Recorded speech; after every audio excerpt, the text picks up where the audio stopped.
Hello, today I have a message called A Boat Gently Rocking. So here's the short version.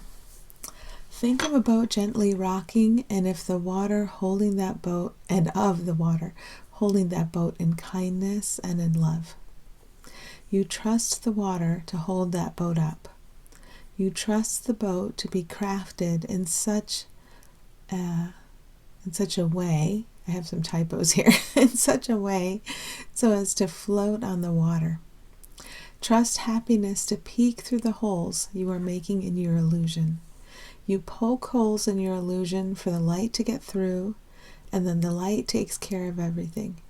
I feel like I should read that short version one more time, so I'm going to do that.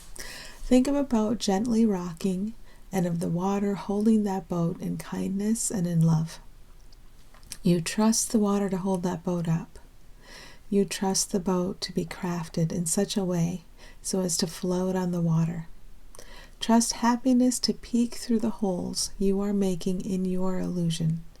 You poke holes in your illusion for the light to get through, and then the light takes care of everything. Okay, so that's the short version. We'll move on to the long version. So think of a boat gently rocking, and of the water holding that boat in kindness and in love. And you can feel and you can tune into how much you are loved, how much you are held, how much you are guided, shown the way, how much you are always cherished. And if you think of that not being interrupted for a single moment, there's nothing you can do that would interrupt or change that in any way. You cannot change what just is. What just is and forever will be, so you cannot change that. There's a steadiness there, there's a reliability. And instead of relying on the chaotic or ever-changing things of the world we invented out of fear thought, this is what we can rely on. And yes, the boat seems to be gently rocking. There's a fluidity, there's a flexibility. Whatever it is that is this unchanging thing, this love, is flexible enough to guide us through and out of our illusion, all of us together. And we can rely on that. Think of a boat gently rocking, and of the water holding that boat in kindness and in love. And just think of the tenderness there. And the softness. And the invitation to relax. All this defense we've been holding up, all of this trying to forge through, we can relax out of that and be held. And allow the help that's here to take whatever form it does take, and find that trust. Because the core of what trust is what you are. And the core of what trust is who everyone is. And even it's what everything is. If you go deep enough into its core, you get past the surface and you go into its core. That trust is the only thing that exists, or that love is, or that connection is the only thing that exists, and we can trust that. We get to the center of it, the root of it, and we can trust that. So that's the next part. You trust the water to hold that boat up. You are upheld by something. You are loved by something. You are guided by something. And it's not whatever love we can manage to gather to us in this world, whatever attention we can manage to trap, from separate beings and then declare, this being loves me. It's not that limited. It's such a bountiful resource, and it's in everything and everyone, and so it's available in everything and everyone. This equally available resource that has nothing to do with how we think earthly resources work and being available to some and not available to others, or we believe those resources can be limited or damaged.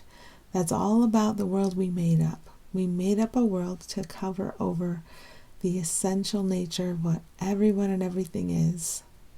And now we can trust what is actually here to hold us up, to provide for us, to take care of everything. It is you. That little kernel of a thing that you thought had to fight its way through the world, it isn't you. It's an idea. And it's not you. It represented you as a limited being. And then you had ideas for all the other beings, all the other unlimited beings. But those ideas limited those beings. And essentially, if we're going to get grim, confined us all to doom. That was all idea based. And now we can get back in touch with, well, what are we actually? What are we truly? And focus there and trust that. So you can trust the water to hold that boat up. We're safe, we're held, we're loved, we're shown the way. And this is how it always is. We have to stop to remember and to notice that. And so you can stop and remember and notice that about anybody. That one is safe, they're loved, they're held, they're shown the way. They have a path in front of them that lights up and they're capable of following it. They're beautiful as a being, they're beautiful. And they're loved, they're cherished, they're trusted. Their being is trusted by your being. So that's an interesting thing to think about. If you think about anybody you meet in your day, your being trusts their being. And on the person level, that trust seems limited and parceled out according to our judgment of each other. But my being trusts your being. The more I can think on the being level, the more I can tune into what affects the path that unfurls in front of us. The path that unfurls in front of us all can be more reflective of the truth that we actually are, or the truth that connects us. If you think of the essential nature of something as what you are, you are truth. That one you call other is truth. You are connected by this truth. So that's not positive or, true or false statements about an invented world of time or space. We're talking about the essential nature of truth is that connection, and that connection exists amongst everything, and there can't be an exception in truth. So truth is the actual nature of all villains. Love is the actual core of all. I've put the villain sticker on for now. So, and of course of everyone else too, but it's important to see through what we made up. We made it up and we experience it. We experience the thoughts we believe. And you can just notice this every day. What did I do during my day today? I experienced all the thoughts I believe. Okay. So trust. You trust the boat to be crafted in such a way so as to float on the water. So you are created. You're a being. So you can let go of the body for a moment. You're a being. And you're created. You extend from something forever. You extend from the love you are forever. Love created you.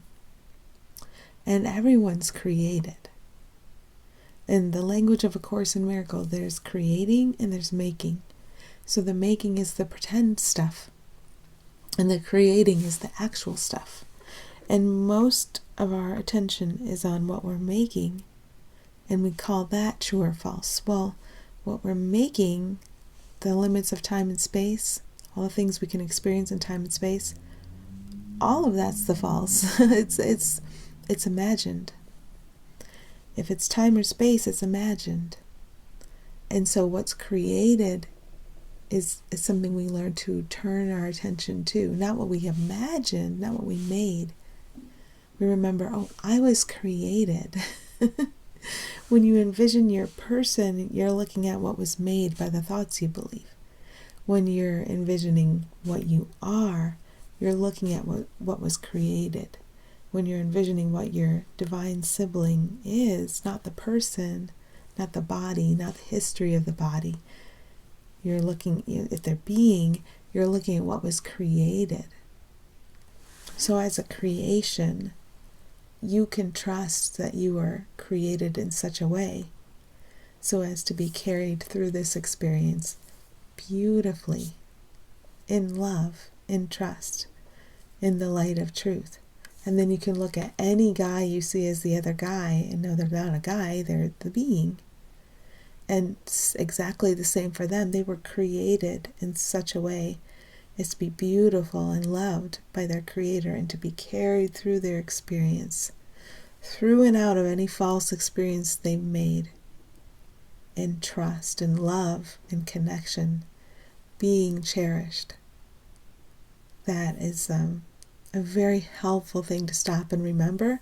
And we do have to stop to remember it, because when we get caught up in the flow of a time and space state, at least for now, we don't plant so many reminders in that day of what we are that we need to use our effort. We're still efforting here, so we need to use what effort we're using to intentionally stop often to remember the beautiful truth of all beings, and to make sure not to make any exceptions, because all the villains in my world, or all the problems in my world, I made those up.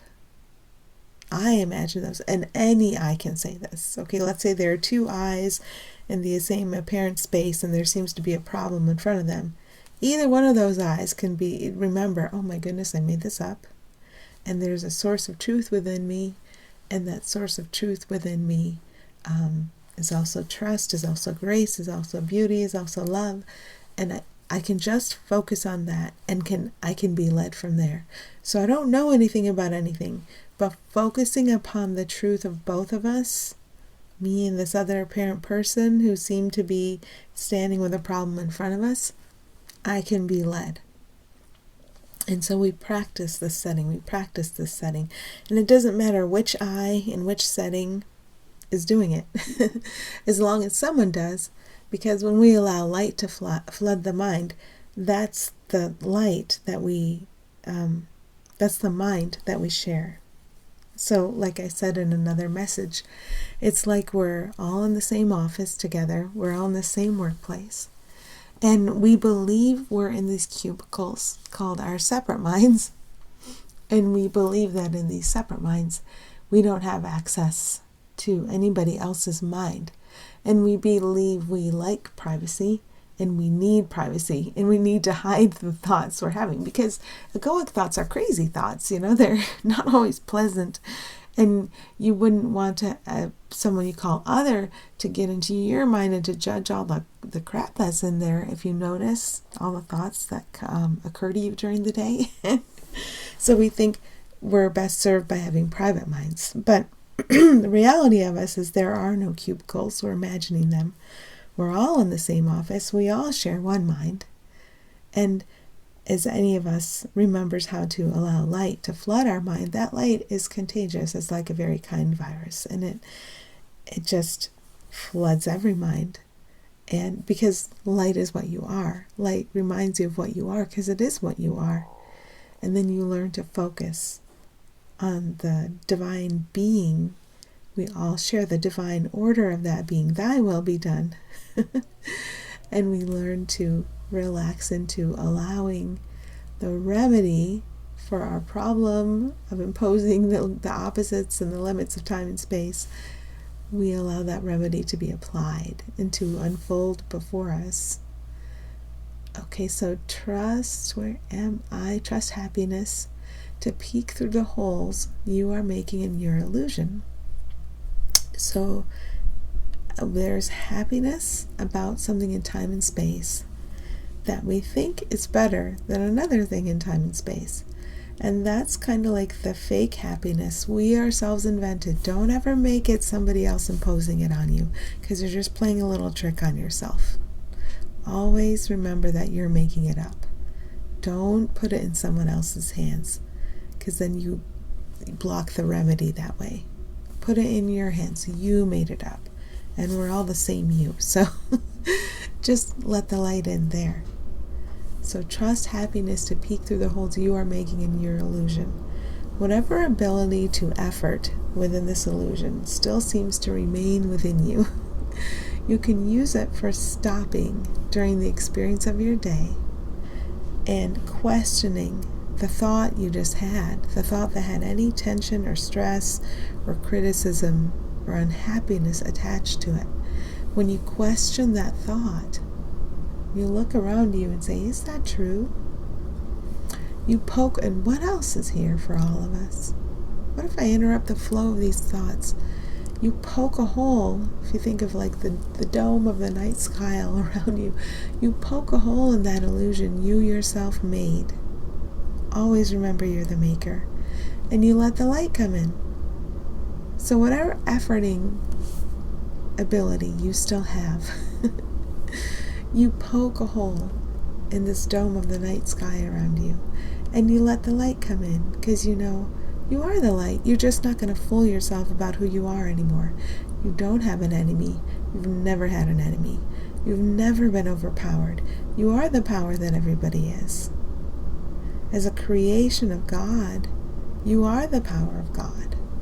And so is everyone you call else and everything you call else. And it's an innocent, benign, loving power that extends forever. And whenever we poke a hole in our illusion we're making around ourselves, this dome of the night sky, take our pencil, and it's actually made of paper, just an image to help you.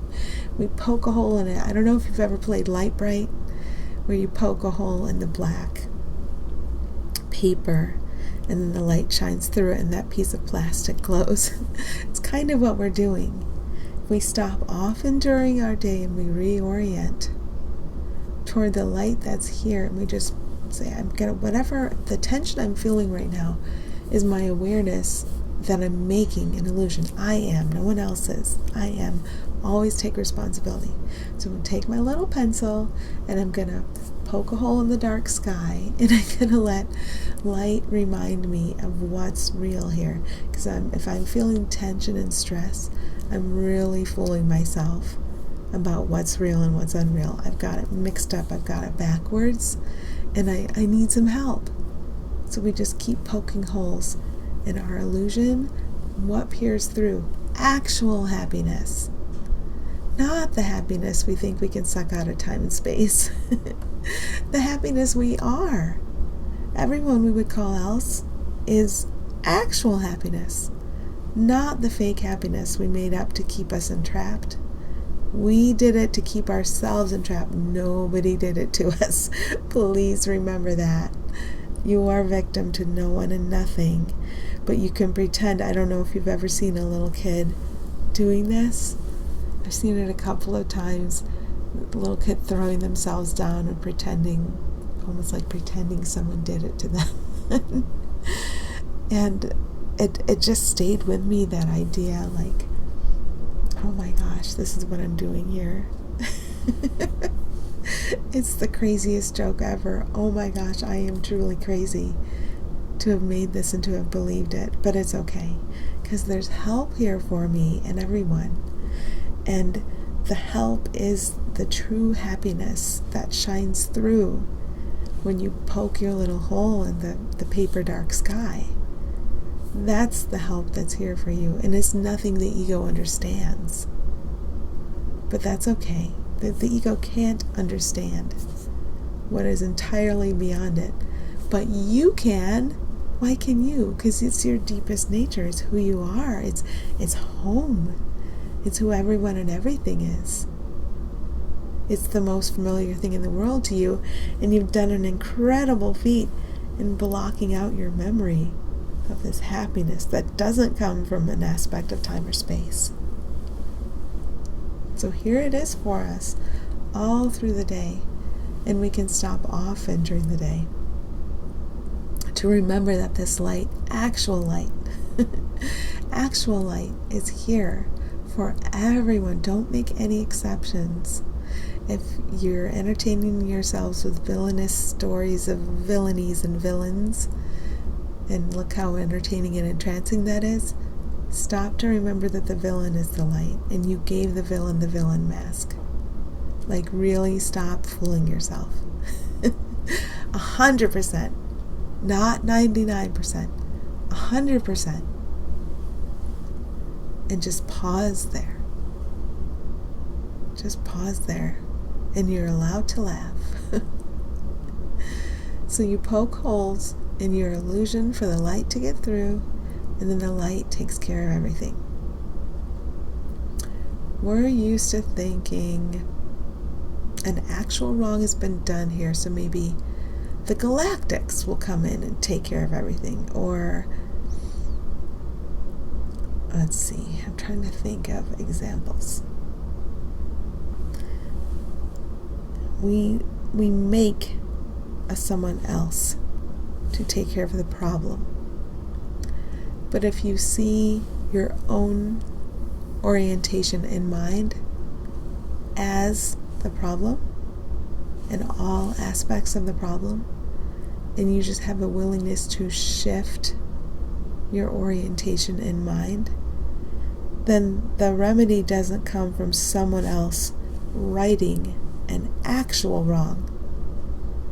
You realize that you have been hallucinating everything that seems wrong, and you've been fooling yourself intentionally, and there's this moment of, holy fucking shit, I'm crazy. Why would I do this to myself? And there's laughter, and then you're just like, okay, but it's still okay, because I remembered, and now I can allow the light to come through, to reach me, to remind me. I can remember myself and everyone as this light. And it is the light, it's what I truly am, that takes care of everything. We trust God. It is the light that truly takes care of everything. That sets everything right. We're willing to have our perception corrected. Our perception is made by the thoughts we believe. And as I focus on the light, I'm given substitute thoughts for the ego thoughts I've been clinging to and depending on. And those thoughts make a peaceful hallucination. So I get eased out of this. I get eased from the fever dream, from my delusional, crazy dream. I get eased into a peaceful, happy dream. This is where we are right now. So we acknowledge that the light's here. The light corrects our perception. What we have been seeing isn't real. It isn't real. And it's not because you've been victimized and fooled. Please acknowledge to yourself right now, with all the love in the world, that you've been hallucinating and making it up. And you're not at fault. You're just confused. You know why? Because I'm confused. And there's only one of us. It's really important not to make a victim out of yourself, or you stay trapped in the hallucination. Just admit you made it up. At some level, you know you made it up. And you know the remedy is here, right now, within your heart and within the heart of any villain you've made up, in the heart of any special saint you've made up. And all the opposites are the same. At their core, they're the same. And by recognizing the sameness at the core of everyone and everything, that's how you allow the peaceful dream online for you to experience. So you poke holes in your illusion for the light to get through, and then the light takes care of everything. Every time you stop during the day because you notice you're stressed, and as I look at my yesterday, I can see so many moments when I didn't. That's okay, I just laugh. Because I remember I still did stop yesterday. And I did what I could. And I can intentionally stop many times today. And just by questioning, what am I believing right now? I can set this thought aside. And I can focus on a thought that Spirit gives me. Where darkness was, now I see the light. I use a mantra, you don't have to. You'll be shown on your path what tools you're using to focus on what's real. But for now, I like the lessons in A Course in Miracles. And the lesson today is something like, where darkness was, now I see the light. So when I notice I've been in a moment of tension and stress, I stop. I find the exact thought I was thinking, so you can witness. I make the world I seem to inhabit. I make every limit I ever experience. It comes from mind. And then I set the thought aside, just off to the side. Okay? If you really accept the thought Spirit gives you, like where darkness was, now I see the light, then you'll just leave that ego thought behind like a piece of garbage. And if you pick an ego thought back up again, you're going to feel it. You're going to feel stress. You're going to feel tension. And then that gives you the ability to feel, gives you the ability to stop and focus back on where darkness was, now I see the light. Just remind yourself of the light. And remind yourself that the light is the truth of everyone and everything. If you want to have a villain, you can, but having a villain is optional. If you want to have poisonous substances and put power, your power, in poisonous substances to be disguised as poisonous substances, you can, but it's optional. And that doesn't mean I'm going to go out and drink drain cleaner. Every day, I see how scared I am of things like that, and cars, and yesterday it was go-karts. I could tell you a story. Just know yesterday I was scared of go-karts and helmets. It becomes ridiculous. The important thing is to figure out where your fear response is, to go within, to remember the light, and to rest in a moment of allowing that light to extend. That's the important thing. And if you place the blame or give the power to something that seems to be outside you as the damaging thing, you do. But you also notice it doesn't feel good. And when it doesn't feel good, you can bring the power back within. And if you bring the power back within what you call you bring the actual love, the actual light back within whatever you look at out there in the world that seems to be damaging and dangerous. And as you rest in this light, if you allow the light to extend, you allow that light to extend from the core of everything and everyone you call else out, and from within you out, you let the light extend. You're in charge of what you experience.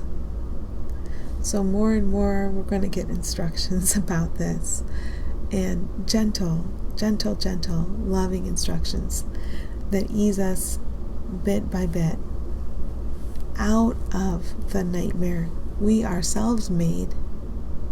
Never blame anyone else. I will, by the way. I'll blame something else today. And then I'll have to snap out of it. But the important thing is that you can snap out of it. It just requires dedication.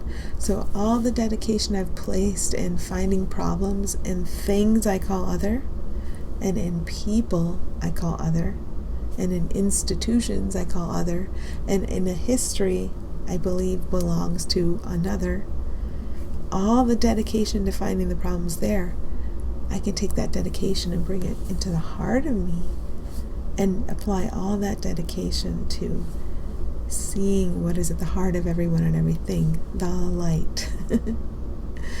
Okay, I think I've been resting in that long enough for that to be a useful reminder for me today. The messages are for me, to help me. I need these reminders, and I can share them. So if they help you too. But you're on your path, and you have so many guides all around you, and you are so loved, and you're going to be shown the way to go to today. Okay, thanks for listening, and happy healing.